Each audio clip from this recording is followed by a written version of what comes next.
Hello and welcome to our 5th annual TWIG lunch event in aid of the Irish Grocers Benevolent Fund.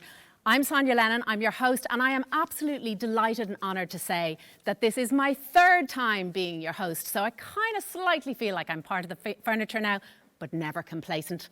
So we have today for you the most fabulous event. It's a hybrid event, so we have some people here with us in studio for your viewing pleasure. I decided to come to you, save you the trouble of coming out, but we are on the bridge, and on the other side of the bridge is the fabulous gala lunch event that we are very much hoping to bring to you next year. So there are about 440 of you registered to attend today's event. I bet you that there are other people sitting with you enjoying the wonderful speakers and the wonderful sessions that we're about to have. If there are people sitting with you that aren't registered, we're delighted to have them here. Give them a shout out on the chat. We would love to hear all your thoughts about today's event. We'd love to hear how you're getting on. We want to know what you're consuming from those goodie bags. It is Friday after all. Weren't they amazing? You know, I actually, I put one box on top of the other and it came up to my armpit. Now, I am only 5'2" and I understand that that's a particular situation, but what an amazing gift from Sample It. Thank you so much. So today's theme is a poignant one, I suppose, and a very positive one. The theme is looking back to move forward. And I think that's something that we've all really thought about over the last 1.5 to 2 years. It's how can we make things better, knowing what we know? How can we hold on to the good bits and keep improving as humans?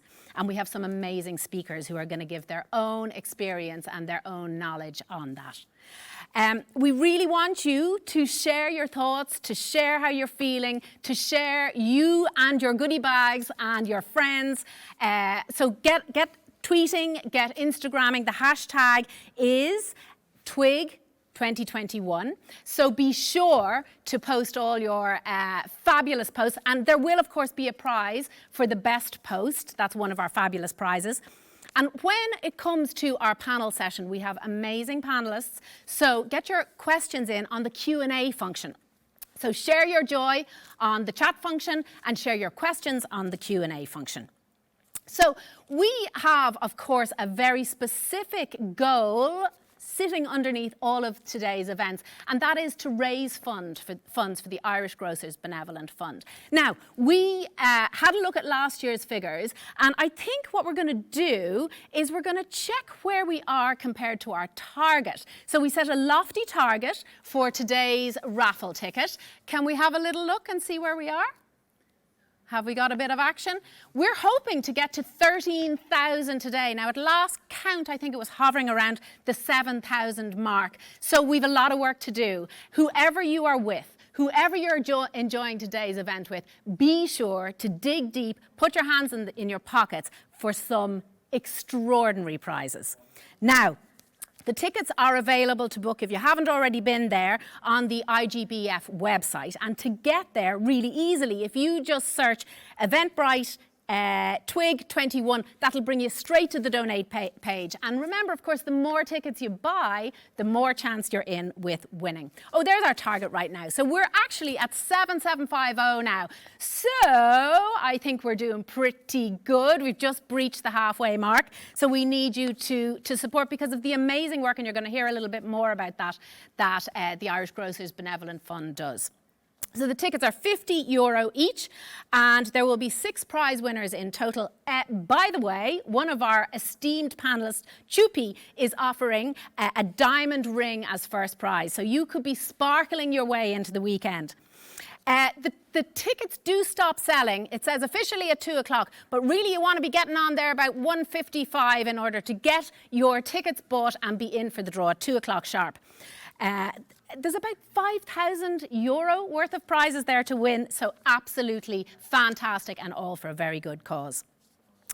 So the raffle prizes, just to be crystal clear what you're in with the chance of winning. Number 1, the Chupi Crown of Love 14K Gold TWIG Diamond Band, and it was named TWIG before Twig and Chupi met and fell in love, and it is a wonderful, wonderful piece of jewellery. We have number 2, an overnight stay for 2 people in a suite, including dinner, bed and breakfast, in the 5-star Intercontinental Hotel. Absolutely beautiful prize. We have our third prize is an overnight stay for 2, including dinner, bed and breakfast, in the Westbury, also 5-star. We only deal 5-star here. So the fourth prize is an overnight stay for 2 people in any of the 4-star hotels as part of the Inua collection. Absolutely beautiful hotels also. We also have an overnight stay for 2 people in the Terrace Suite in the 4-star Hyatt Centric Hotel. And also the 6th prize, midweek break for 2 people to include 2 nights B&B and dinner in the Neville Hotel, in a Neville Hotel throughout Ireland. And the Twitter prize is a duck down duvet pillow set. Wouldn't that be lovely going into the weekend? So we have, of course, to thank and recognise the incredible benefit of our sponsors for today's event. It wouldn't be possible without them. So we'd like to give a huge shout out to CPM. CPM were the first ever sponsor and have supported TWIG every year for the last 5 years. So thank you so much to CPM. Musgrave Group are our headline sponsor since year 2. Musgrave and another extraordinary company, 41,000 jobs across Ireland, and their purpose of growing good business makes sure that they are a good business for all their stakeholders. Suntory Beverage and Food Ireland have been sponsoring since year 2. So, you know, people stick around when they come to TWIG because they like what they see. One of the world's leading drinks companies, and you will have got some of the fantastic products in your goodie bag from Sample It.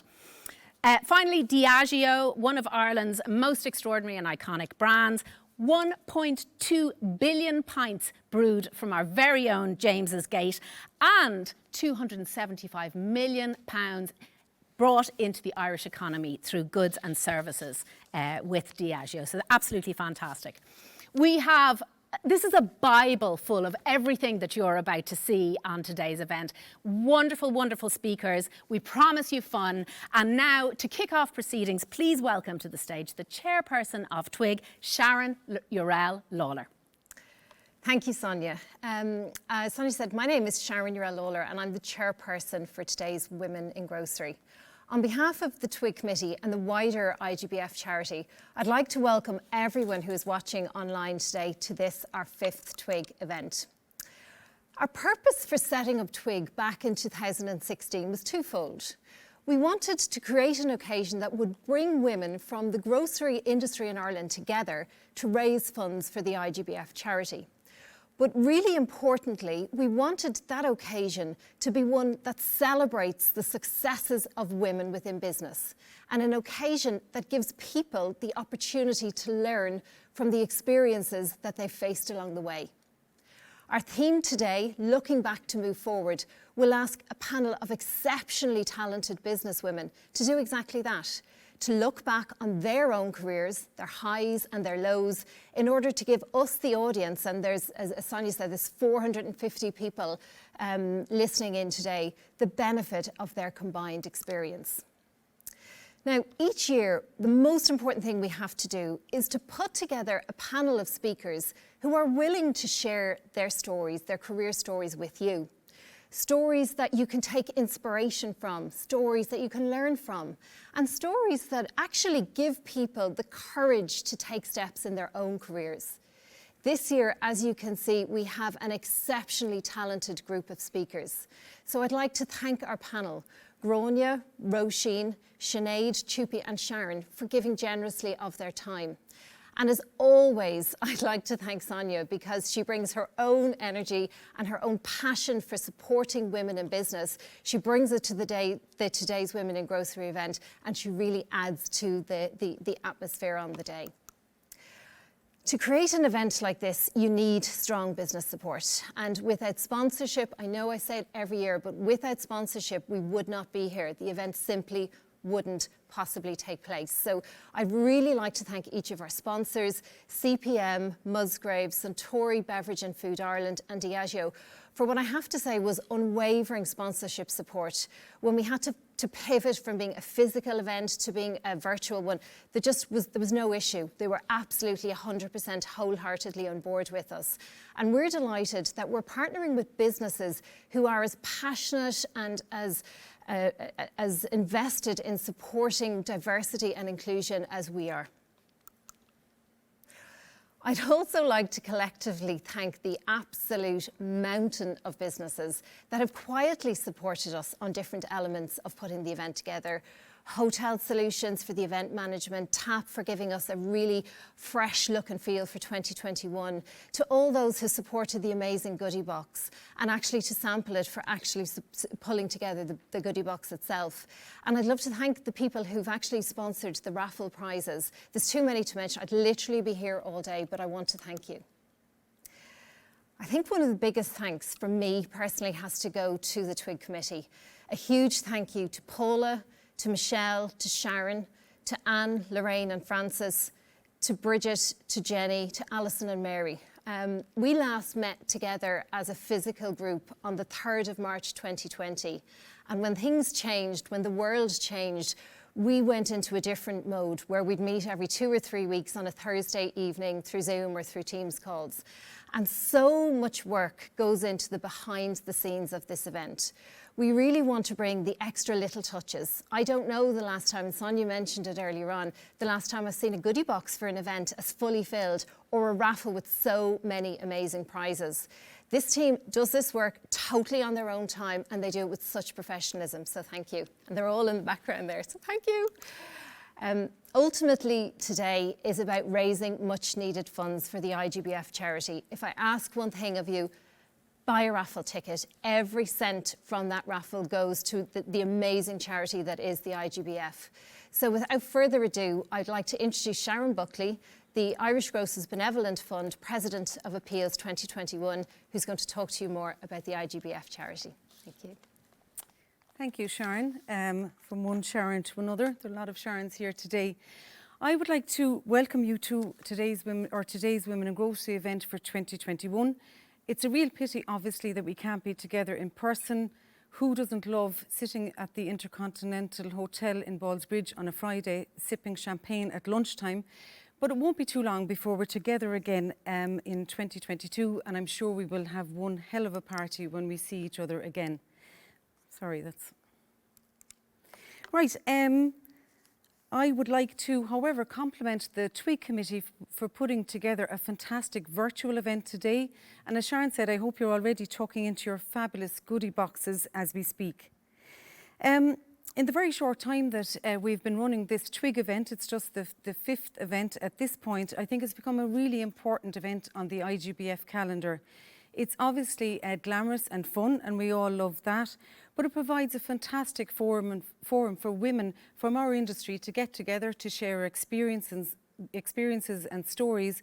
And I have to say, I think women are very honest when we get together in this kind of forum, and I think we'll have a really good discussion today as well. But underpinning the TWIG event itself and the work of this committee is the badly needed fundraising required to support the IGBF. I have the honour of being President of Appeals for the IGBF for the 2nd year in a row. I took on the task last year. I was honoured to do so. But unfortunately, over the last 2 years, our fundraising has really taken a blow, and we've had to cancel most of the events we run across every year. So even though we've managed to run a few events, both last year and this year, our fundraising is severely curtailed, and we're badly in need of new funds. So I'd really urge you to support the IGBF as much as you can today. I have to say, before I got more deeply involved with the IGBF, I went to a lot of their events and I supported their events over the years, but I wasn't really aware of how meaningful the work that they do is to the people that they support. At this point, the fund supports over 200 families from our industry, people who have fallen on hard times because of bereavement or illness or other tragedies and other circumstances, and that support that the fund provides is absolutely a lifeline for these families. They hugely appreciate that support. It's not enormous amounts of money. It's usually in the form of paying utility bills on a monthly basis or providing much needed support for back to school expenses or to support families at Christmas. But it's really, really appreciated by the families, and they are hugely grateful for it. And it's not just the funds, but the fact that somebody cares, and particularly somebody in their own industry, is looking out for them and, as I say, is supporting them, not just with funds, but also in caring for them. And I'm just going to quote some feedback that we've got from beneficiaries I'm overwhelmed with your kindness, concern and generosity. My family are most grateful. With people like you and your organisation, it helps greatly to make the world a better place to live. From another beneficiary, thank you for your gift. I feel reassured that someone is keeping an eye on me. And from another one, as old as I am, I still count the days to the first of every month and I'm up waiting for the postman to come with your generous cheque. You've no idea how much that cheque means to me. I feel like a millionaire on the first of every month, and clearly far from a millionaire they are.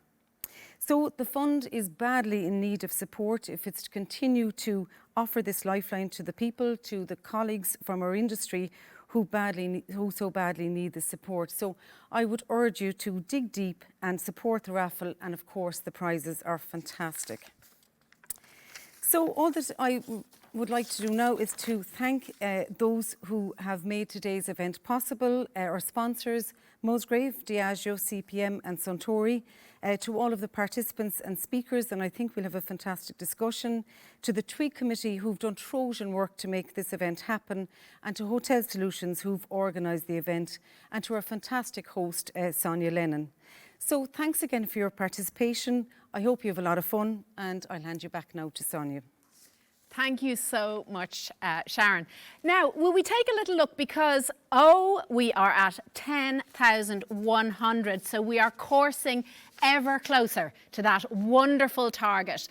Now, imagine if your generosity could make the difference between a family being cold and feeling alone and being warm and feeling safe and cared for. That's what IGBF is all about. It's caring for families just like yours in your sector. So let's dig deep, let's go again. And remember, if you've more tickets, you've more chances to win.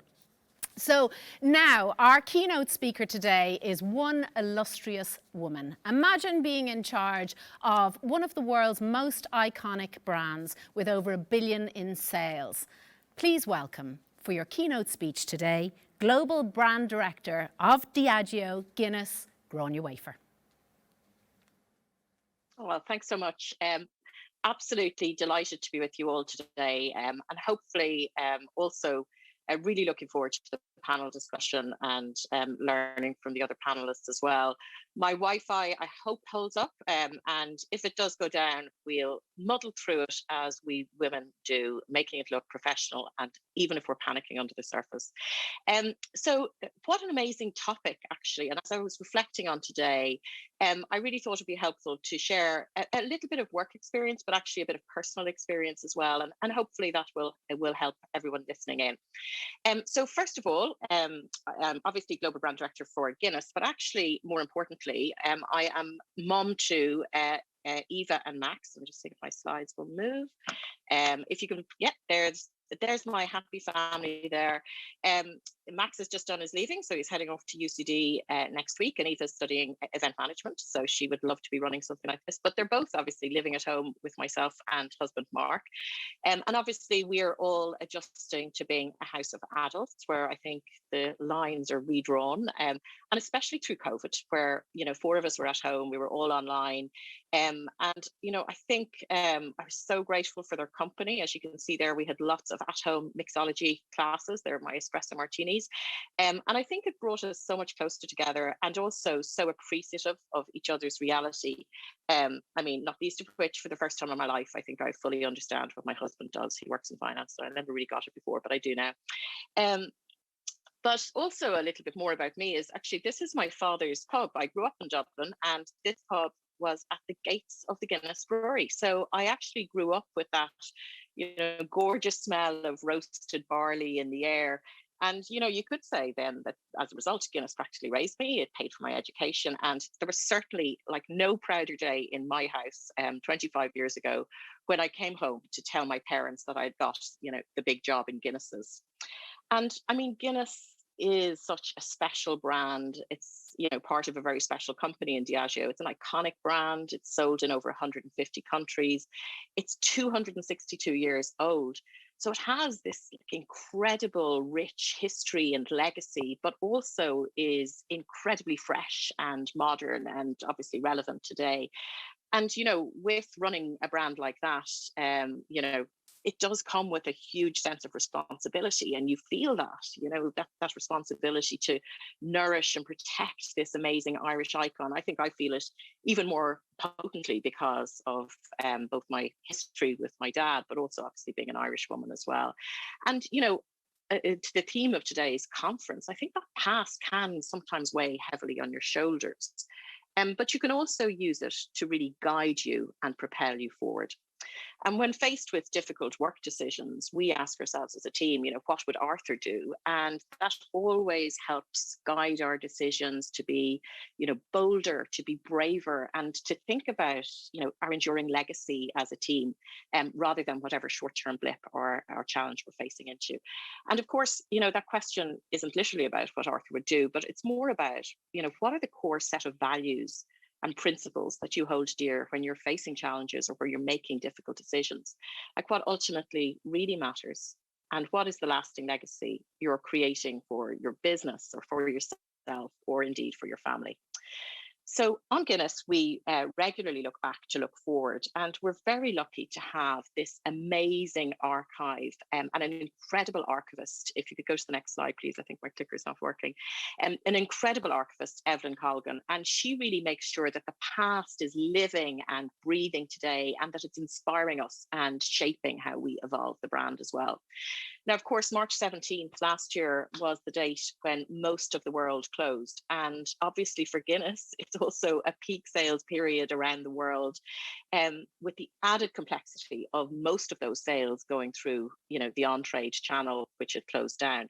So, big challenging situation, and as we were trying to figure out how we'd respond to that crisis, and also what role Guinness could play in it, we asked Evelyn to go back into the archives and see was there inspiration we could take from it, from other challenging periods of history. And this amazing photograph was what Evelyn came back to us with. It's a photo of Piccadilly Circus after a decade of blackout after the war. And as you can see, Guinness is right at the heart of that when the lights were switched back on. And, that really struck a very powerful and emotional chord for us. And it inspired us hugely to decide that Guinness would be at the heart of emerging stronger from the pandemic. And in turn, that set in train a whole series of different programs as to how we'd support the trade through things like $100 million Raise the Bar Fund, but also be a really, reassuring and inspiring voice of optimism to consumers around the world.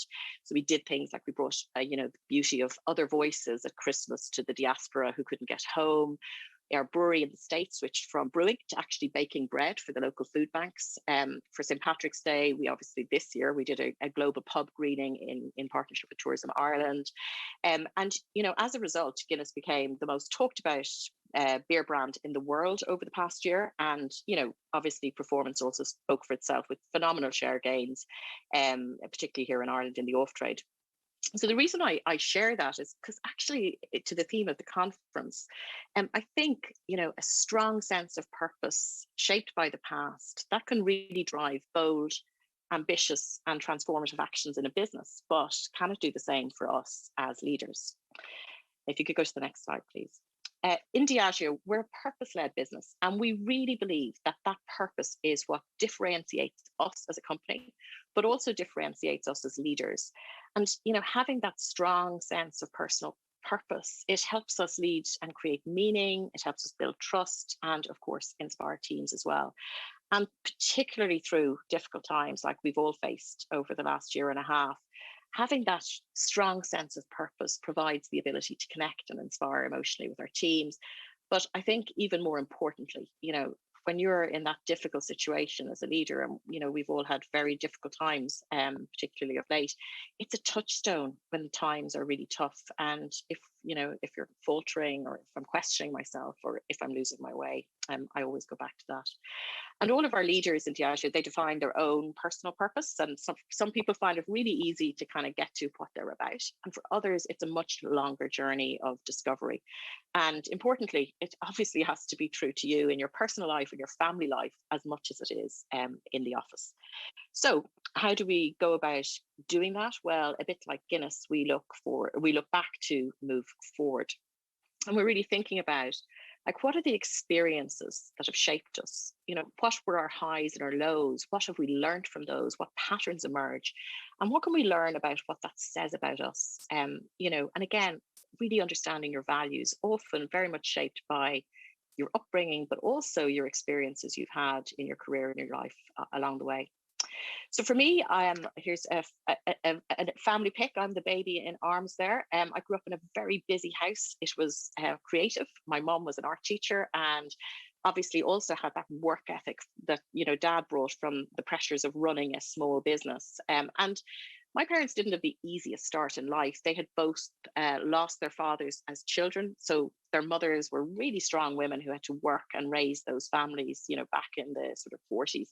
So that meant my parents were really feminist through and through. They always encouraged the three daughters and in fact the two sons to speak up and fight for whatever we wanted in life and not to allow anybody to, put us down or hold us back. And obviously that made for like very lively debates around the dinner table. And, at the same time, it was a very strict house. My father in particular could be quite tough and demanding. And I found that therefore, good humor and a sense of fun could kind of dissipate any tension or arguments. So the reason I share a little bit of that is because obviously that past has shaped me. And, obviously as well, all of my other life experiences, and particularly that of the last year. So what does that mean? Well, first of all, it really means that when I'm talking about my purpose, it's about thinking about, seizing life's opportunities and giving your absolute all to whatever is in front of you. And that's really critical for me. And, I'm always conscious of, just by virtue of the fact that I was born in the decade that was born in, I have a raft of opportunities that my mother and grandmothers didn't have.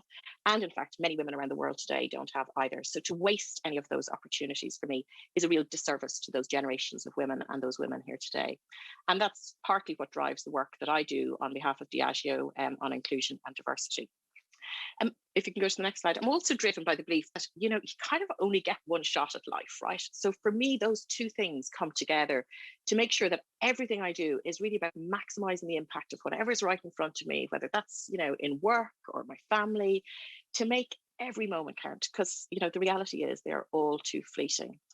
And, when I think back at the start of my career and, particularly when I had the children first, like Eva, was born when 12 weeks mat leave was standard and Max, was 6 months. So it was absolutely amazing in contrast.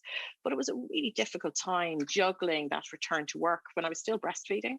And, even at that time, Diageo was leading the way in terms of paid leave. But now, obviously, they've introduced fully paid leave for both men and women for a full year. And that has made a massive difference to our culture, so that parenting isn't a concern just for women but for all parents, and I think we need more of that in the industry as well.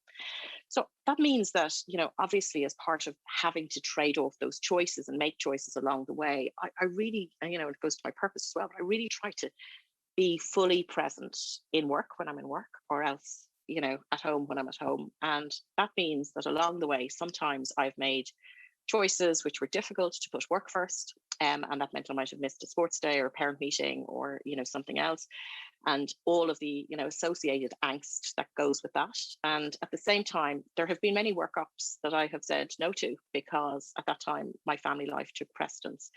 And that I think is something that's not uncommon to many women. And how I kind of dealt with it was really trying to remain in the driving seat of those choices and saying, it is my choice what I am prioritizing. And, I found that very, very helpful.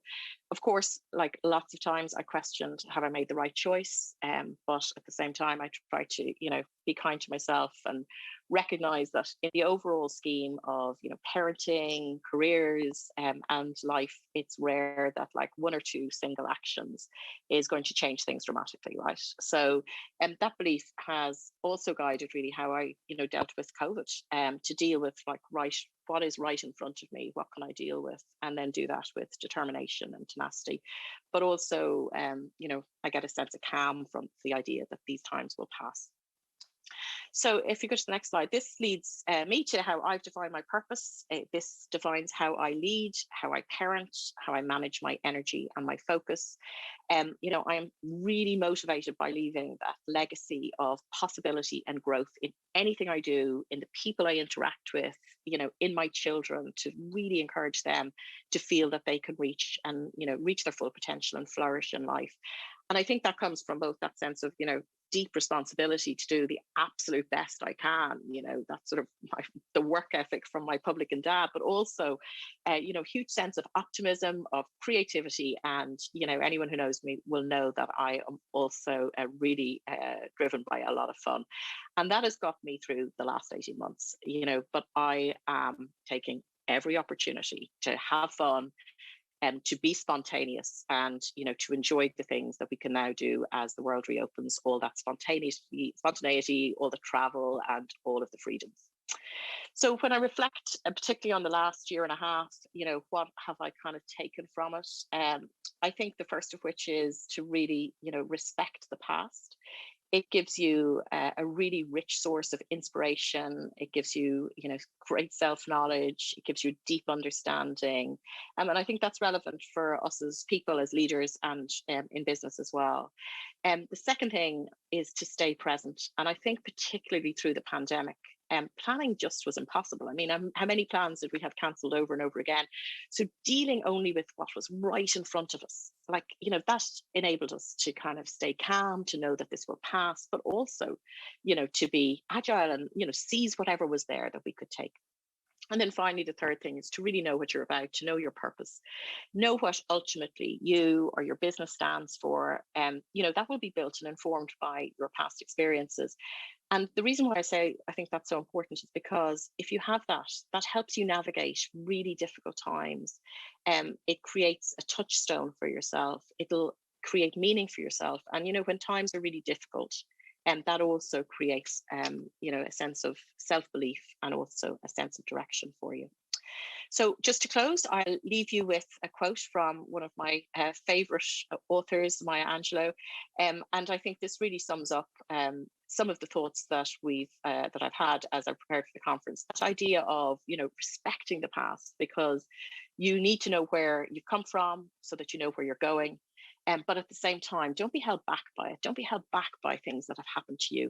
You know, be in the moment, and do your best to be there, to enjoy this time in your life, in your career, and then use that to go forward to the next place. Thank you. Thank you so much. So much wisdom in there, and actually I can kind of feel the tribal wisdom pulsing from the panel right now. We have extraordinary women who are going to answer questions, share their thoughts and experience, and be here. So don't forget to put your questions into the Q&A so that we can get them straight to these amazing women.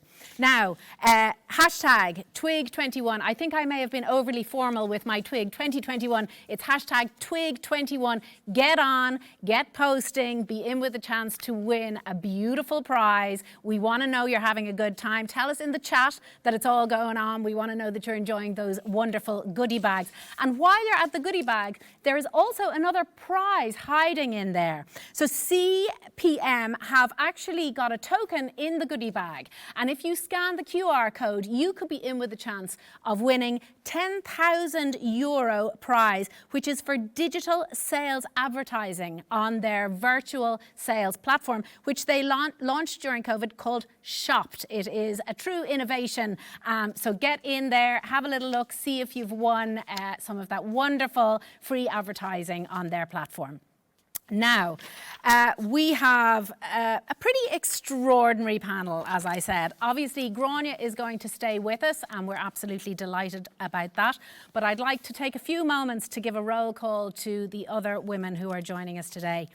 Roisin Hennerty is the Managing Director of Ornua's Global Food Division.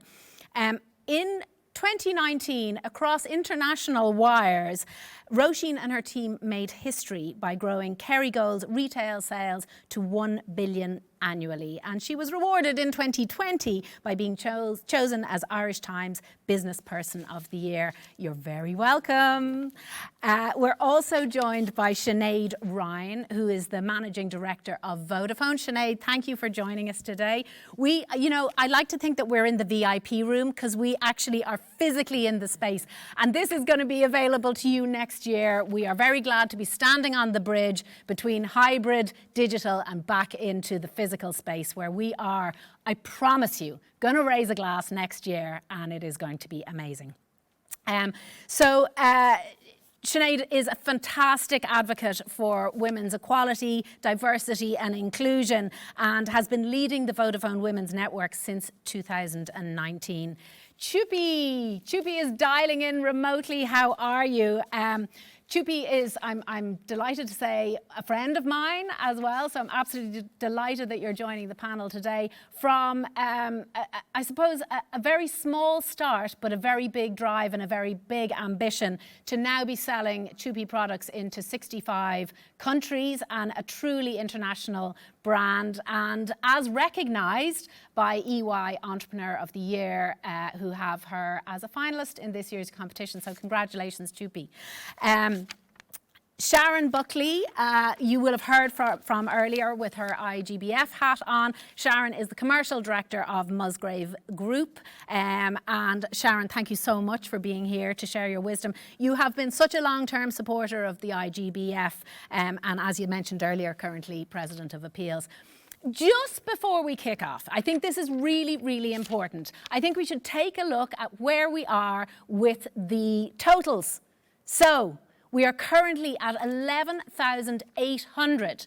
We are really, really close to our target. We frankly need you to go again. So if you loved those prizes enough to go once, please go again. And if you haven't already bought a raffle ticket, dig deep, go in there, buy two. This is for a really good cause. The families that are supported by the IGBF are families just like you. And things have happened to make them need our support. So please rest assured that if you ever find yourself in that position, the same will be done for you. So thank you so much to the IGBF for all the hard work that they do.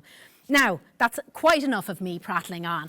We have this amazing panel and we have a small amount of time, but we really wanted to hook on the theme of looking backwards to go forward. And I think so much of who we are as women in business is about taking the challenges and turning them into opportunities, and not being, I suppose, struck down by them, but seeing a way to weave around them and to turn them into pure gold. Roisin, there have to have been moments where at the time you felt it was, a tragedy, a professional tragedy. And maybe there were times when you thought you couldn't pull yourself back up, but you did. Can you recount any of those times? Yeah, I mean, I was thinking about this and I think my response is a little more abstract because there's been loads of those times. I think we all have them. And rather than really dwelling on one or two, I thought I would dwell on what the outcome of that was. So I think it's a combination of two things for me. One is, as a small child, I didn't wake up and go, I want to be an astronaut or I want to be an artist. I was never really sure what I wanted to do. And I think that's linked to finding your voice and being authentic to yourself. So I think through my career, I always struggled to have a sort of a snappy one-word answer to what you want to be or what you want to do next. And for me, looking back, I think finding your voice and being able to articulate what's right for you in that moment can help you overcome challenges. And there are different things. It can be, as Gráinne referenced, I think that moment in time when, for some of us, we're raising small kids and we think everybody can see how stressed we feel, and you're trying to figure out, do you throttle back? Do you go forward? And I think at those moments in time, finding your voice so you can answer that question with clarity for those people who might make assumptions about what's right for you in that moment, and being very clear on what you want to do next.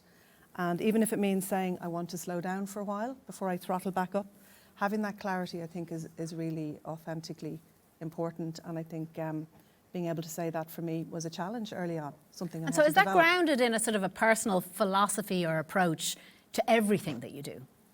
I think so, I really do. Like looking back to look forward in the beginning was about berating myself and saying, oh God, I should have done that differently and I could have said that better, or I could have made a different decision. For me, looking back now is really about recognising that I have been making decisions along the way. They weren't all brilliant decisions, but they've gotten me to where I am now. And over time, you recognise that, you know, there probably isn't one big life-changing moment. There are a series of decisions, and often you have options in front of you. We don't always see those when we're in the midst of a crisis. I think it's important to slow down and check in and think, have I one decision or do I have a few options that I can take here? And I think that's really important because we're kind of educated to believe that there's one right decision and many wrong decisions, whereas actually there are so many decisions, they just take it in different directions. So I think that kind of guiding principle can be very valuable. Chupi, I'm going to come to you as our first remote panellist. For you, I mean, there have to have been moments where it felt extraordinarily challenging. You're at the helm of a burgeoning business now. What is your personal approach to it? How do you deal with that? I think for me, Sonia, because so Chupi started out of my husband proposed. And so we'd been together since we were kids, since we were 16 and 17. And I'd spent a good 10 years telling him I wouldn't marry him. Not a chance. Didn't believe in marriage, loved him, but was very happy. And I was recruited by a big commercial brand, Topshop at the time, Kate Moss, and I went and got to design for Topshop. I had the perfect career on paper, and then I fell out of love with it. My husband proposed, and I realized I was looking for a purpose. I think those words of Gráinne really resonated for me. I realized I was really busy, I was working really hard, I was really successful, but I wasn't doing what made me happy. And I think that's something that looking back to what's the point?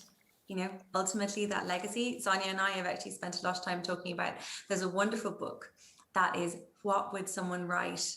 What would your obituary look like? And it sounds like such a grim thing to think about, but actually it's really powerful. What actually impression do you want to leave on the world? What do you want to do? And so for me, that was stepping out and falling in love with jewelry, with the idea that diamonds are like jewelry, like nothing else in the world. It is like a token, like a piece of the future. It marks a moment now, but it's also something you pass on to your children and your grandchildren and so on. And so I think for me, purpose. I stepped out of my day job and thought, what do I want to do with the rest of my life? And that guiding light of wanting to do something that matters, wanting to bring meaning to the world, wanting to create something beautiful, and particularly wanting to grow our business in Ireland. So we have 60 people on the team. We've hired out of Stella McCartney, Facebook, Google, and we're building something really beautiful. And I think that purpose is what has driven me, has driven the business, and has driven everyone on the team. Beautiful, and I think there's a real commonality and a theme coming through around purpose, around sustainability, and around relationships as well, because I think all business is human at the end of the day. Even digital and virtual business is human at the end of the day. And Sharon, for you then, looking back as I know you have to look forward, what are your thoughts on this? Well, like everyone else, I faced a lot of challenges and opportunities over many years in my career. And when I look back, I think some of the toughest times were very similar to what Gráinne talked about. It's when I had very small kids and I was trying to juggle work and home. And I suppose I learned at that time to be really comfortable with my choices. I found, I suppose, that I was trying to set really high standards for myself at work and at home, and probably was too hard on myself initially. But I remember making a really conscious choice that I would continue to work, I would continue to be ambitious, I would continue clearly to prioritise my family, but I would find a comfortable balance and I would make choices and I would live with them. And I found that to be something that was really freeing at the time.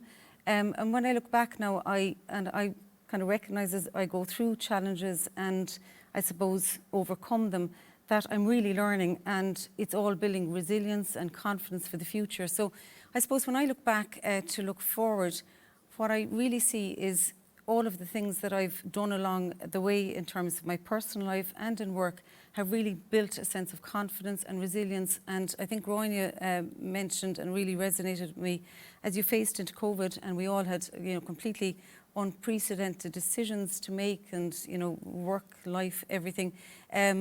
But actually I really felt confident about facing into it, and in terms of working with the team and leading the business, etc., I knew I could do it because of all of the life experience that I had. So I think really resilience, confidence, really understanding, I suppose, the strengths that that bring you and I suppose direct your progress over the years, as well as reflecting on some challenges that maybe you didn't face into well, or things that maybe you weren't at your best self. I think all of those things give you a great sense of confidence and resilience for the future, and a really good perspective as well. And I have to ask you, because I don't think confidence and resilience come out fully formed. We have to work really hard on them.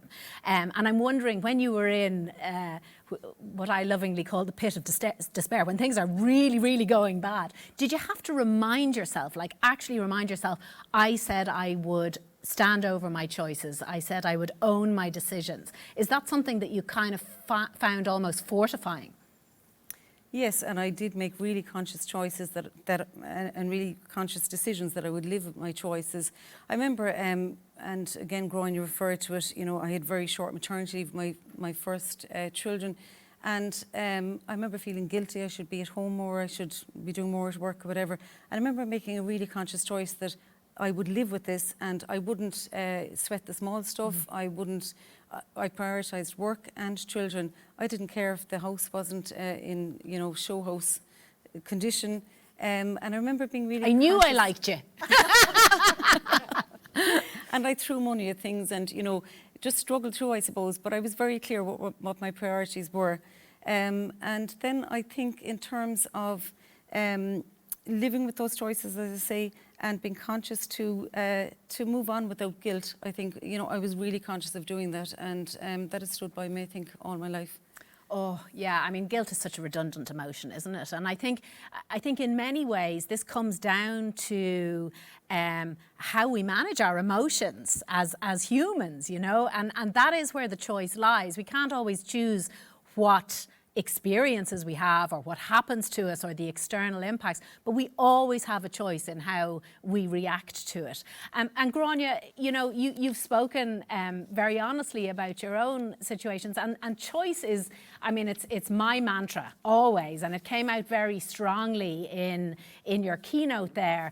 In terms of your own challenges, you spoke about it with your kids. I think it's a huge issue. I mean, I'm passionate about forging towards women's equality in the workplace, and I think we need to be mindful that, you know, work and family, it's not linear. It spreads out in all directions, and we have to make certain choices at certain times. Is that what you found? Absolutely. And look, I would also say I wish it was only when the kids are small. Can I also say, like, raising adults is actually quite difficult, and parenting adults and trying not to, like, you know, be grumpy when somebody comes in at 3 a.m. on a Monday night or whatever. So, you know, it's an ongoing balancing act, I would say.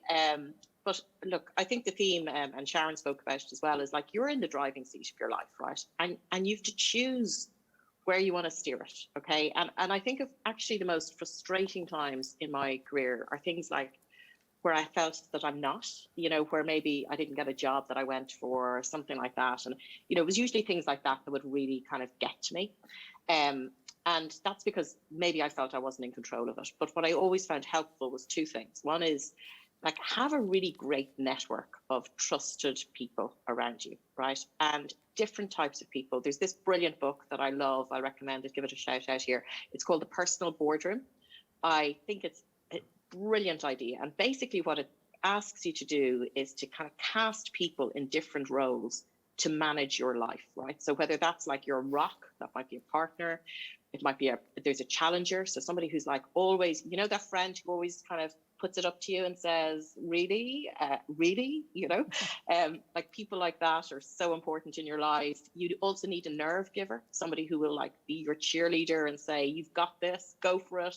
Of course you're going to do it, you know, but it goes through this brilliantly. And I think that is, again, because when you face challenges, as you say, you're in the pit of despair, you need a hand to reach in and help you out when things are really bad, right? And having those trusted voices and a mix of them, like, don't rely on just one type, have a mix of people that you can call on, you know, friends, family, career past, you know, some old bosses I'd often go back and get advice from.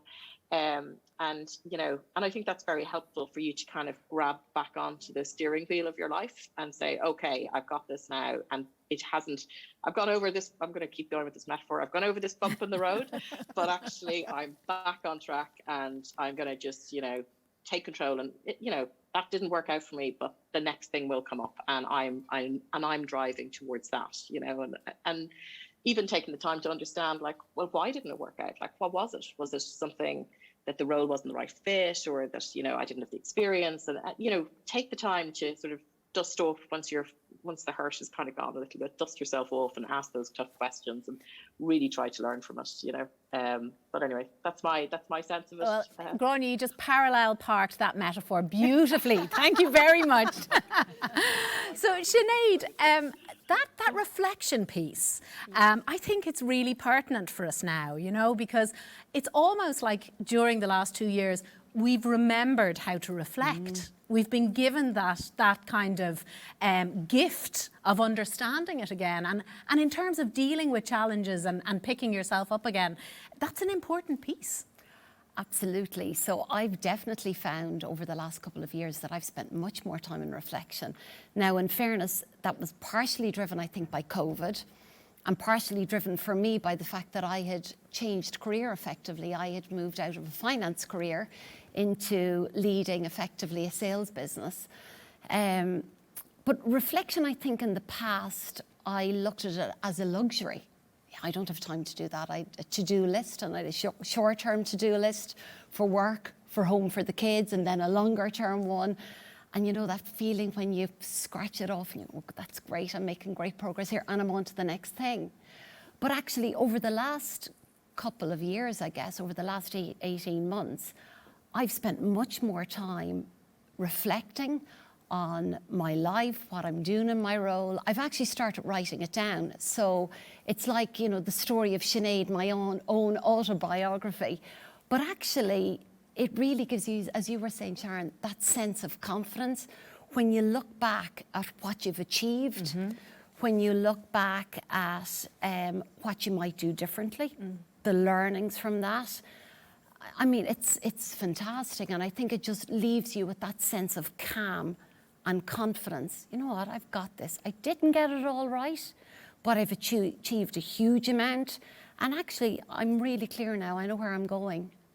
So yeah, it's been I have to say, a really great tool for me personally that I've leveraged. I think really down to COVID and probably the change in role. So yeah, so if anybody wants to write my biography, it sounds like you're on it. Of notes for them. Yeah, it's funny. I'll tell you a little story about reflection.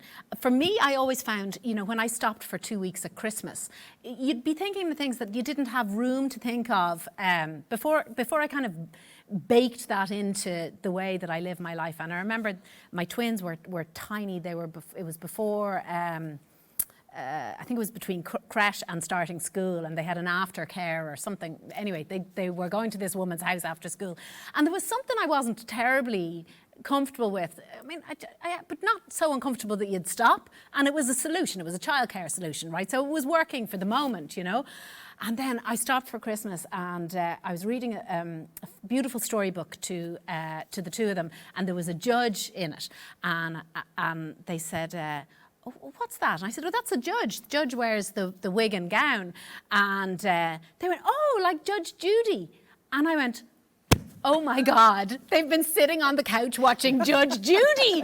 This has to stop. And I whipped them out immediately. But it's that sense that if you're in perpetual motion without affording yourself time to think, you just can't see things from the balcony. You're in the trenches. So yeah, absolutely. And also, Sonia, so when I was considering the questions for today and the whole theme, I thought, isn't it interesting how when we're running a business, you look back at KPIs and you know, and how you're performing versus whatever last year in your budget, and what you've learned and what you do differently. And we've done that programmatically for years in business.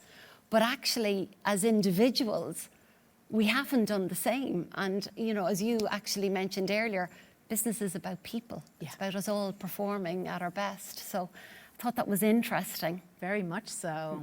Oh, I hope you're enjoying this. This is pure gold right here. So I'm very happy to be, emanating in this wisdom. I have a question, Roisin. I'll come back to you. I'll go in a loop. Top tip for success. What is it that you think is the difference? I love this question because I think younger people, when they ask this question, they think that there's a silver bullet and that you've come up with a solution and you solved that problem.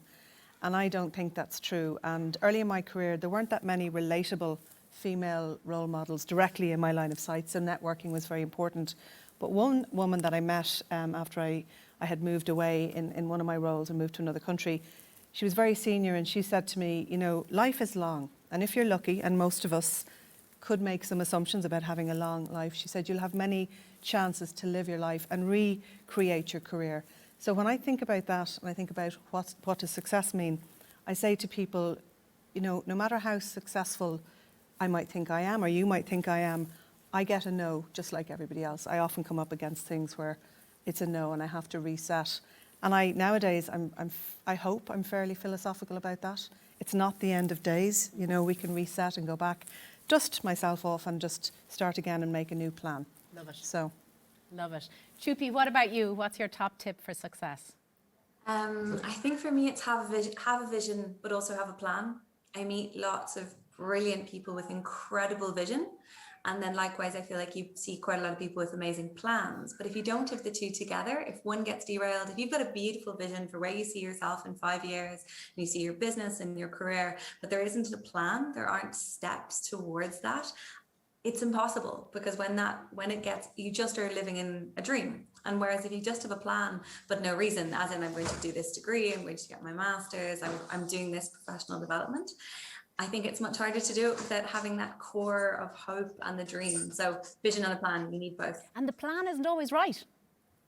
Absolutely. You don't marry the plan. Just No. stick to it until it doesn't work and make a new one. Exactly. Oh no, and I would firmly believe, so I actually run it for myself. I've got a 5-year plan for myself that I assess every 6 months. So I do it for myself the way we use OKRs in TWIG, so objective key results as a way of measuring success. And I run an OKR for myself, which is this big dream, big objective, and then the key results. But I sit down every 6 months and assess, are we on track? Are we going? Because the plans I made 5 years ago have changed, and I'm sure the plans I'll make for the next 5 years will also change. Love And it. I'm sorry, I think you can hear my daughter joining us. We are in the midst of the 1-year-old, so that is her. Just Hi, giving Aya. out. Excellent. So this is pretty real. Excellent. We love it. We love it. Sharon, what about you? Top tip for success? Well, I'm very impressed with Chupi having a 5-year plan, because I certainly don't. I think my top tip for success would be to stay true to yourself and bring your whole self to work, but also keep evolving yourself. And I think push yourself as part of that, push yourself out of your comfort zone regularly, and keep stretching yourself, but really grounded in your kind of purpose and personal values, and just keep going on that track, but grow all of the time. And as I say, challenge yourself out of your comfort zone to grow. And I think the comfort zone piece is really interesting, because you don't have to start big. It's a bit of a muscle grower. Again, it's like resilience. You don't start fully formed. I think that pushing yourself out of your comfort zone could be something really tiny, just to get used to what it feels like, I think. Yes, I think there's always a tendency to get comfortable in a role, but I think the industry we work in is always challenging us. So I think you do have to consciously push yourself not into such a stretch zone that you can't cope with it, but I think to constantly kind of grow your boundaries. And Out of complacency. Out of complacency, exactly. Yeah, lovely. Gráinne, what about you? Give us your top tip and we'll put it on a T-shirt. Yeah, top tip. I think I agree with what Sharon said there. I think my top tip would be to always be feeling, slightly on the edge of, where you can operate. And if you're not there, you're not growing. If you're feeling in any way, you have to have a little bit of like a frisson of not quite fear, but certainly a little bit of, this is stretching. I haven't done this before. This is difficult. Because if you don't, and it's a piece of advice I got from a boss years ago when I was in a job and I was overwhelmed. And his advice to me was basically, if you're not feeling a little bit like that, the job just isn't big enough for you. And I went, oh, okay, this is okay to feel like this. And, get comfortable with that feeling, because you don't want it to be stressful for you, but get comfortable with being in that place where you're going, I haven't experienced this before. I haven't dealt with this situation before. I haven't dealt with this kind of relationship and work before. I haven't had this sort of meeting before, whatever it is, you know, and gather those. And then actually, I think, you know, work and life and everything just becomes more fun, right? And there's a lovely piece, there's a lovely piece of research that was done on school kids around exactly that, finding that beautiful stretch point. And they found that school kids performed much better when they were in that perfect zone, that if they were not stretched at all, it was just too boring. If they were stretched too much, it was too stressful. And I think that's, again, something that you have to find your own perfect stretch point. So, Sinead, top tip. Yeah, we possibly should have shared these before because it's very, very similar. My top tip is really to take risks and back yourself. So very similar to what the two ladies have said. And I think, you know, that means put your hand up for the next role. You don't have to tick all the boxes. You know, you don't have to be a perfect fit. It can be a sidewards move as well, where you're getting a new experience. It doesn't have to always be up, but do it confidently. And the second thing, I think, if I'm allowed a second tip, seeing as we covered the first one, is mindset. Yeah. Your mindset can be a key differentiator throughout your career. And you have a choice. You can choose your mindset, and it can really help you, you know, overcome challenges and also embrace opportunities. So be that person in the room with the growth mindset. Nice. And it's contagious as well. Absolutely. If you have that really sort of positive mindset, and positivity has its own sort of reputational issues at the moment, but I think that kind of intelligent positivity, and it's back to choice, right? We have the choice to forge forward. We've some great questions in here. I have a question from Ruth Hankin. And her question, and I'll open it up, we'll see who wants to deal. Has dealing with a crisis or COVID changed you or your leadership style? Who has had to evolve their leadership style? I guess all of us to some degree. Who would like to take it? Grania, you're nodding furiously there. Yeah, I think I was actually chatting to Chupi as we started. I think one of the things that this has done for us is make us really empathetic of people's lives, personal circumstances. We were joking about the BBC news reporter when the kid came into the room, and it was like, you know, shock horror meme kind of a few years ago. I think that's certainly the case. I think there's a greater degree of understanding of like flexible working practice that I think is going to stay for a long time. But ultimately, I think that sort of sense of empathy into people's full reality, I think is, you know, certainly new for me, and I'm definitely going to keep it. And you know, if that's the legacy of COVID, it's almost been worth it. Not obviously for the people who've lost their lives, but it, you know, to understand the whole human in a work environment. I mean, that's the goal, isn't it? Now, I'm wondering, I'm springing this on our production team. I'm wondering, can we have a little look at the total before we go to the next question from the floor? Sorry in advance. Oh, hello. We're at €13,000. We're €593 away from their target. Now, listen, we've put a huge amount of work into this. The TWIG committee have been tirelessly making this your reality for a very long time now. We need to hit that target to breach what we made last year. Am I right, Sharon? Will that get us over the line? Okay, so we need to dig a little bit deeper. Well done to all of you, because we are so close. So I'm going to keep asking questions until we reach the target. Okay, so the next question is from Becca. Thank you for your question, Becca. With focus on diversity and inclusion, COVID has presented a new set of challenges. What have the panellists done to keep D&I top of mind in the new world, and what measures have they put in place? Anybody want to volunteer? Yeah, Roisin? Yeah. I think one of the observations that we've made at Ornua is that, you know, it's got to be front and centre. So we've been able to bring that forward in a much more democratic way, I think. Our business is all over the world. We've more than 2,500 employees scattered across the globe. And one of the things that COVID did was it put us all on the same platform. We were communicating virtually across time zones, and it was a great equaliser. And I think for us as well, it brought many more people forward about their own particular version of diversity, and it made us a more inclusive organisation. So I think it's been a game changer, an absolute game changer. And our organisation has certainly used the opportunity to bring it into sight and create KPIs around that for ourselves, for the leadership, and indeed for everybody on the teams around. And the measurement is the key, right? Yeah, If you're absolutely. not measuring it, it doesn't Yeah. happen. And I actually think that, you know, I'm actually studying a master's in business EDI at the moment, so I'm completely immersed in it. I think now with people working remotely and you know, even 54% of white males covering at work, not being their true selves, inclusion is a universal issue. Yeah. We all need to feel included, and most of us don't, so it's really, really pertinent. We have another question from Dervla and Sarah. Oh, you're together, that's so cute. If you could go back in time to the start of your career and give yourself advice, what would that be and why? Sinead. Yeah, it's probably similar to the tip to, you know, take risks and back myself.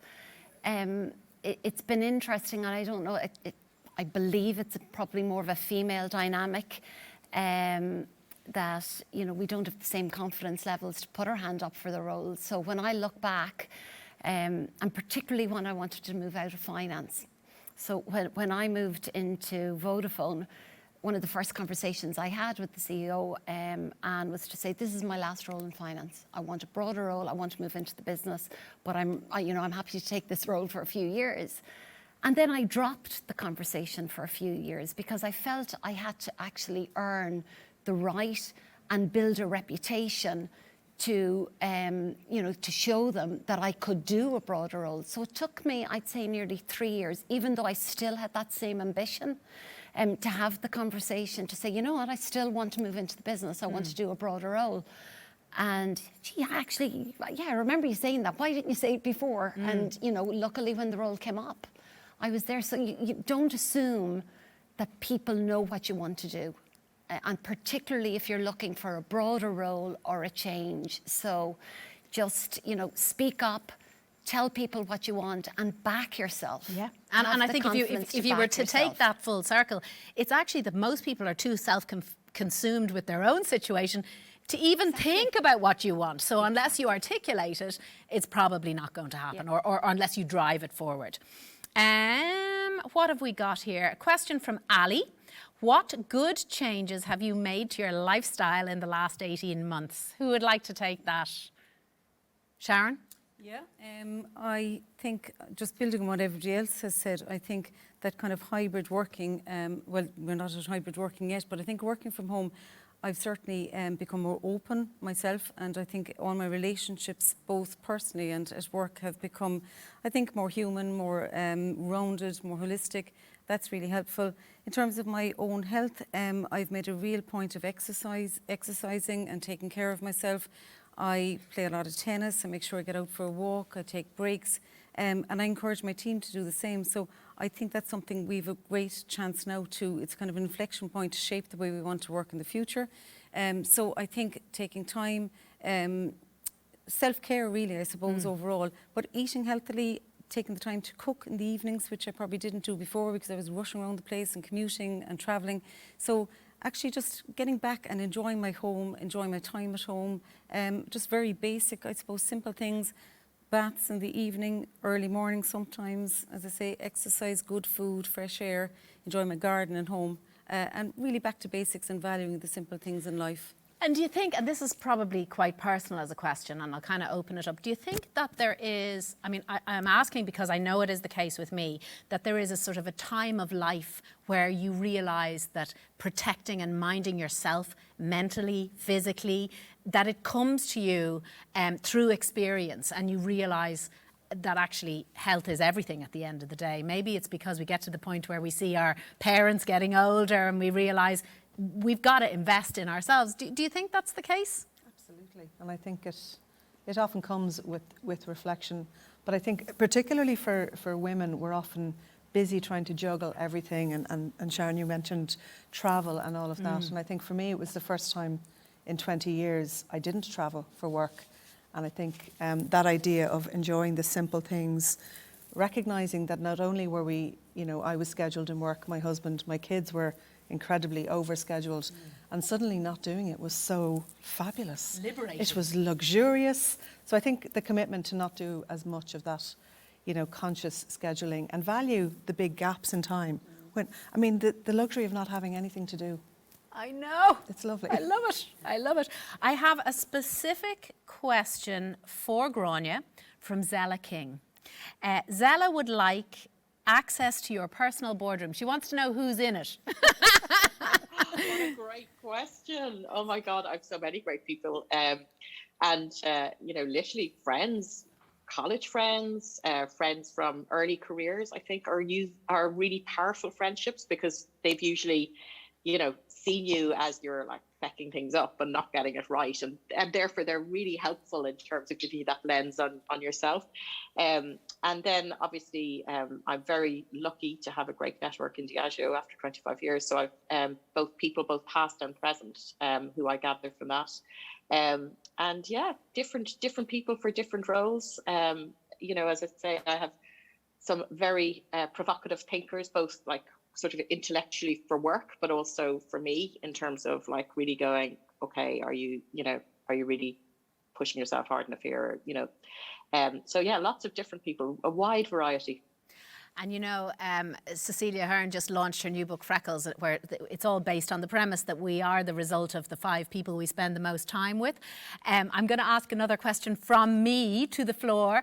Have you found yourself in a position where you have culled, where you've got rid of people who drain your energy or who don't add value in your life?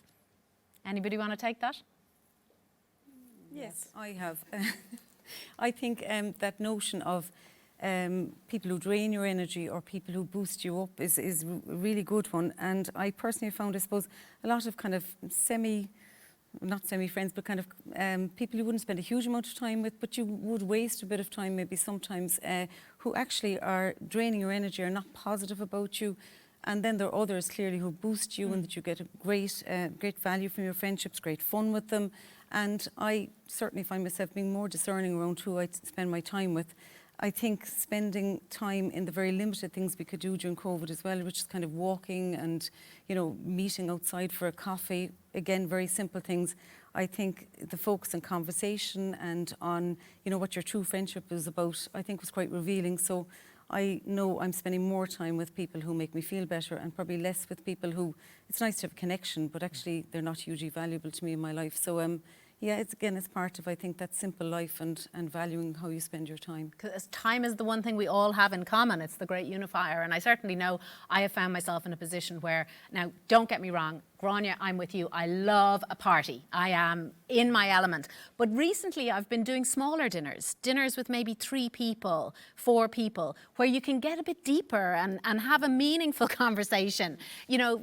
I'd happily go to dinner with 8 or 10 people, but the reality is you're not going to get under the hood and really understand where people are at. And I think that's a result of COVID as well, that it has to mean something, or else what's the point, how are we doing on time, guys? Are we okay? Because I have a load more. We can take a few more questions. That's absolutely brilliant. This is a really good question. This could go full round robin. What has been the most significant barrier in your career? From Mary. Anybody want to take that? Chupi, how about you? Thanks, Sonia. I think, unfortunately, I would say being a woman has been one of the biggest challenges in my career. Not the barrier, because I do not believe in the word no, and I don't believe in barriers. But I certainly think at all the points in my life where I've come up against an external barrier, it has been very much been. I'm 37. We have a big business and a big company, and I still will walk into the room and have to prove that. So I've been very lucky and done some amazing things, but I quite frequently am walking into rooms full of men in suits who think jewelry is lovely, or a lovely lifestyle, or a lovely hobby. And so often I think, particularly for female entrepreneurs, businesses can quite easily be pinholed into, it's a lovely little business. And so I wish that wasn't what I was saying. I remember being 22 with my first business, selling into Topshop, this huge contract, and walking into the bank to get a credit card. And met the business manager, went through everything, and he said, I just don't think you're there yet, but could you just use your boyfriend's card? And I think that theme has followed me throughout my career. But whilst it is a barrier, it's a challenge. I love winning. So I just consider it extra incentive to be the best. And that's it, isn't it? Because we spoke about choice and mindset and how we frame our experiences. Suddenly that becomes a sort of a fuel, I guess. Absolutely. Hey, there's Aya about to make an appearance. Yeah, she totally is threatening to. And I think, I agree, like listening to everyone, it's incredible. And it really is that mindset piece. You can look at the challenge and go, yeah, that's really difficult. And it is, but it's also a barrier. It's like a hurdle. You just get over it. But I think it's okay just to take a moment to acknowledge it, but then find a way around it. There's no such thing as immovable barriers. You can always find a route. I think also there is something in, and you talk about acknowledging it as a barrier and acknowledging sometimes that it's just not that good, and giving yourself the space to feel bad about things and then pick yourself up. So what I do is I give myself a time frame that this is really not good for me right now. I'm not in the right place. It's now Monday. I'm going to give myself till Wednesday evening and then it's over, because there is a sort of a natural seasonality to how we can keep going. And you can't keep going ad nauseum. You need time to sometimes lick your wounds. Even with the most positive mindset, you need to allow yourself that in order to come back up again, I think. Does that make sense, Sinead? I see you nodding. Yeah, I think, look, that's back down to the reflection again, isn't it? Taking that time to reflect, okay, so why am I feeling like this? What have I done? What would I do differently? And then I really think mindset is what moves you forward, because you've two choices. I think in life, no matter what happens, if you have a bad experience, let it be in your personal life or in business, you lie down and roll over, you get up and you get on with it. So it is okay to feel frustrated and feel disappointed with yourself possibly, or with somebody else, but you have to make the decision, and you have the choice to get up, reframe it and get on with it. And I think, look, fortunately, that is the only decision I think for me, really. Yeah, my very good friend Joanne Hession has this exercise when something, is not going her way. It's like, what happened? How is it making me feel? What can I do about it? And you spoke about kind of writing things down, and it's that sort of unpicking, because the emotions, I suppose, are absolutely necessary, but they can cloud our judgment sometimes, I think. We have some other great questions here. This one from Aisling. In many organisations, the C-suite top leaders are most typically men. What do you think needs to change for this to diversify? Who would like to take that? Anybody? Grania, how about you? Yeah, I'll come in on it. So I lead the D&I work stream for marketing in Diageo. So it's a topic that, obviously it's close to my heart, but I've also sort of, worked on it for a number of years now. And I think there were a few things. I mean, first of all, like, change needs to come from the top with really ambitious targets, and that has to drive that. So you need the ambition in terms of the targets. Then you need action, right? So it's not enough just to have targets. You actually have to have a series of action that help people of different, ethnicity, education, gender, etc., make their way to the boardroom, and that requires initiatives like, working groups are really helpful. Employee working groups are really a powerful way of actually giving voice to some underrepresented people. Things like mentorship programs are, again, really, really important.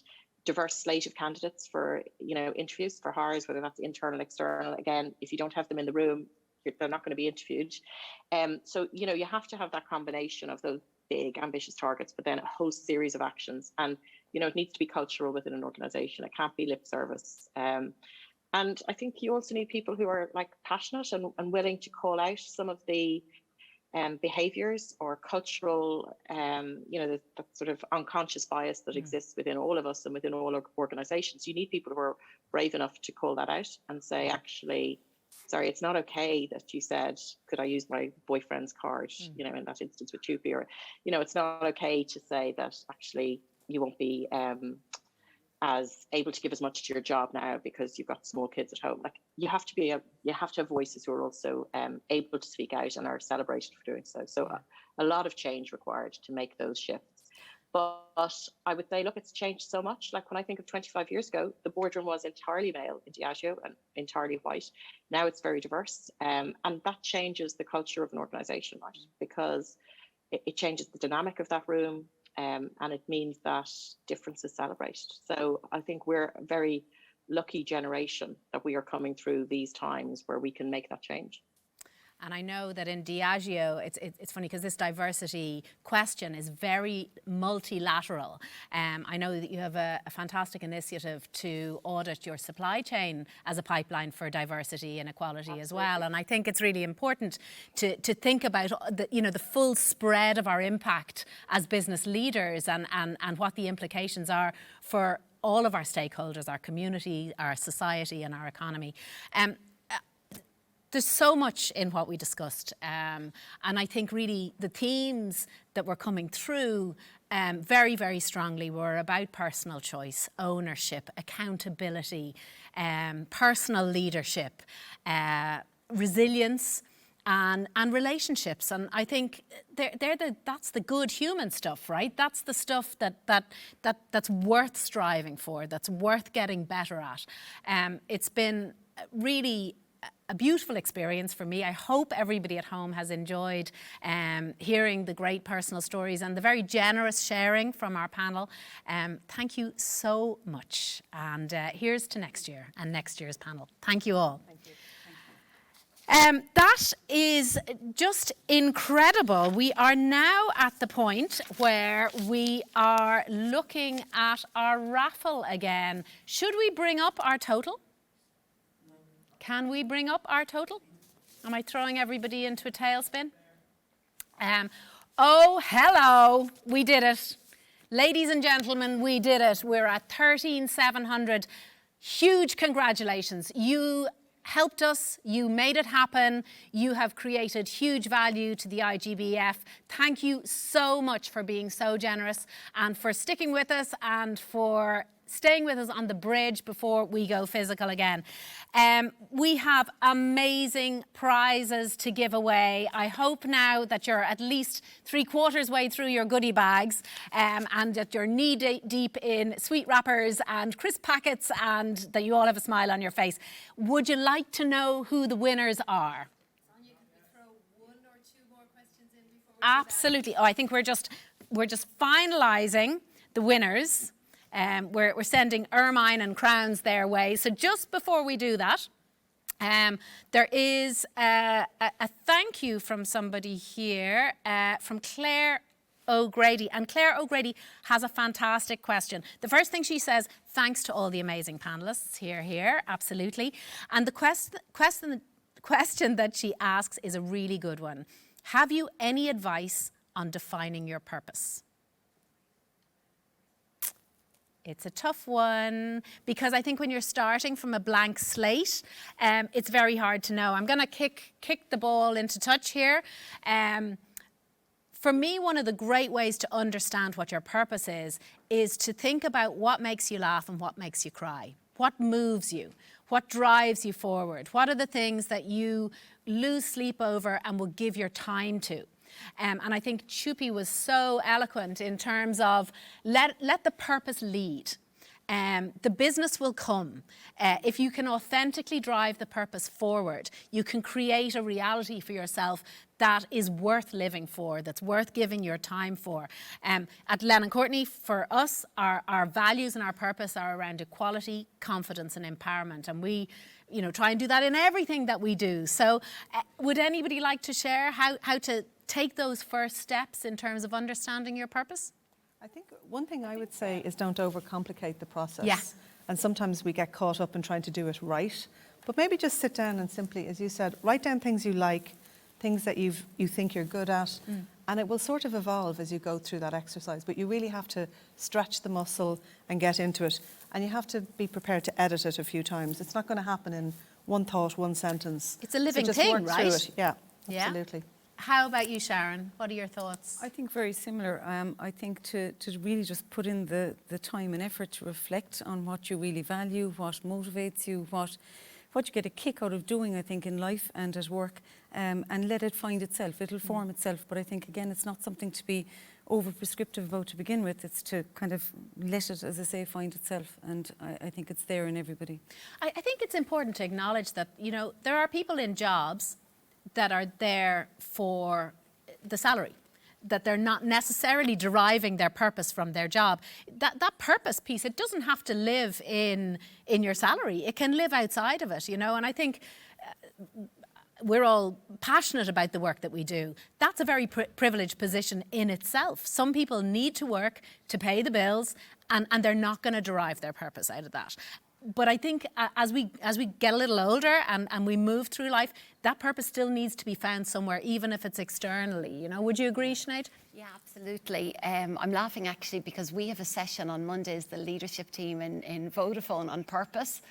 And then we're going to share our personal purpose on Tuesday. So I pulled mine out again, and I think it can get actually obsessed with coming up with this purpose statement. And I've actually decided I don't have a purpose statement. I have a number of things that are really important to me, that are core to me, that are guiding principles, that I need to experience and I need to feel. And I'm not quite there in the statement yet, and that's okay, because I think that will come and it will change and evolve. So, yeah, don't get hung up on the process or the statement. Just think about, you know, what's at the core for you, and really, it's the heart over mind, really, for me. It's a process, like everything. It's a process. Gráinne, what about you? Yeah, no, I think exactly that. It's reflection. I think considered reflection is helpful. So actually writing things down does really help you. And, you know, we use a technique which is like a lifeline, where you basically go through and you highs and lows. You go, okay, so, you know, why was that a high? Why was that a low? And that helps you see patterns. And then I would say, as the other panelists have said, like, it's not about the perfect statement. It's about having something that you feel, if it's a, you know, if it's a picture, if it's a 3-page of waffle, if it's a statement, as long as it matters to you and it gives you meaning, and, you know, you feel that, I think the other thing is always very good, is to do a sense check of outside of work life. So if your friends and family can't relate to it, you're probably not there yet either. So I think that would be the other sense check. But look, to the theme of the overall conference, I think looking back to look forward is how you define your purpose. You look backwards, you think about the things that have shaped you, the things that make you angry, the things that bring you joy. And then you use that to define a narrative for your life that helps you move forward. Chippy, I have to ask you, because, you know, I've watched you closely as you've, you know, grown your business, but grown as a mum as well. Has that evolved your own purpose then? It must have had an impact on it. I think in a funny way. So our little girl is only 15 months, so she's still a tiny tot. And I think for me, in a funny way, I'd made all the decisions before she arrived into the world. So I had chosen my life. So I had a quarter-life crisis at 27 when I very much left my perfect career and started TWIG from scratch. And having Aya just made me so grateful that I'd made all those choices, that I was on the right road, because lots of people talk about their baby coming into the world and that you suddenly see your life through a different lens. And I looked at my life and went, yeah, no, this is the one I want. This is the one I want to build, because I think what I saw 10 years ago and why I had that crisis was I couldn't imagine doing what I did then in my 40s, in my 50s, in my 60s. And now, the life I live now, yes, it's complicated and busy and all of the things, but I feel really grateful that I've built something I'm going to want to do for the rest of my life, and that I'm going to be really proud to introduce her into. So that legacy piece has been an amazing part of becoming a mum. Gorgeous. Thank you so much. Thank you so much, all of you. You really have shared from the bottom of your boots on this one. I pushed you hard, but it was a joy to listen to. Guys, I think we are ready to share the prize winners. I'm sure you're all clutching your pearls at home and waiting to see who the winners are. In reverse order, winner of the midweek break for 2 people to include 2 nights B&B and 1 dinner in a Neville hotel throughout Ireland. The winner is Ben Savage at Leaseplan. Well done, Ben. Number 5 is Linda Kenny from Musgrave is the winner of the overnight stay for 2 people in the Terrace Suite, the 4-star Hyatt Centric Hotel. Number 4, at the stay in one of the hotels in the Anua Collection is Aaron Johnson from BWG. Number 3, overnight stay for 2 people in the Westbury Hotel. We have Katie Neelan from Apple Green. Well done to all of you. Number 2, the prize is dinner, bed and breakfast, 2 people in the Intercontinental. And the winner is Ruth Hankin from Heineken. And the first prize, drum roll please, for the Chupi Crown of Love 14 carat gold twig diamond ring is, are you ready? Do you think you won it? Well, you did if your name is Maria McKenna. Well done, Maria McKenna from Nestle. And finally, the Twitter prize winner for her fantastic post is Finola Lean. Well done to all of you. Huge congratulations to the TWIG committee, and huge thank you to all of our panellists and speakers today, to the entire production team here and to everybody who was involved. To finish up and to wrap up events today, I would like to welcome back on stage Sharon Urell-Lawler. Thank you so much, Sonia. 3rd year in a row, and I just think Sonia just literally pulls it out of the bag every time. My wrap-up is very, very short. I want to say thank you to the most amazing, literally, I can't even put words into it. Like, we spend a year trying to pull together the most amazing panel of speakers, and it's your wisdom, I don't want to turn my back on you, but it's the wisdom, it's the honesty in sharing your stories with us. We set TWIG up to be a platform for conversations, to support learning and development, and I personally have just learned so much today, so thank you so much. The other thing to say is that people have asked us, you know, we'd love to actually get the quotes, we'd love to see what happens, we'd love to play it back again, and we have recorded it. So we'll be putting it up on the website, on the IGBF website next week, to let people sort of replay it, because everyone says that to us year in, year out. It was just so great. There's so much wisdom in that. So huge thank you. I just want to say a thank you to all of our supporters, to all of the businesses that make this happen, in particular our main sponsors, CPM, Musgrave, Diageo and Suntory Beverage and Food Ireland. Finally, I'd like to say a huge thank you to you, our audience, for your support for TWIG and for the wider IGBF. We look forward to welcoming you back next year to a physical, live, champagne-filled event in the Intercontinental Hotel on Friday the 6th of May. The tickets start selling on Monday. And can I tell you, the only good thing that's come out of COVID in many instances from our perspective is we normally have 468 people sitting in that room. Today online, we'd 520 people listening in. So if you're looking, if you've really enjoyed it and you want to come back and to see us in person next May, please book online. And really just at this point, just say thank you, and we look forward to seeing you in person. Thanks.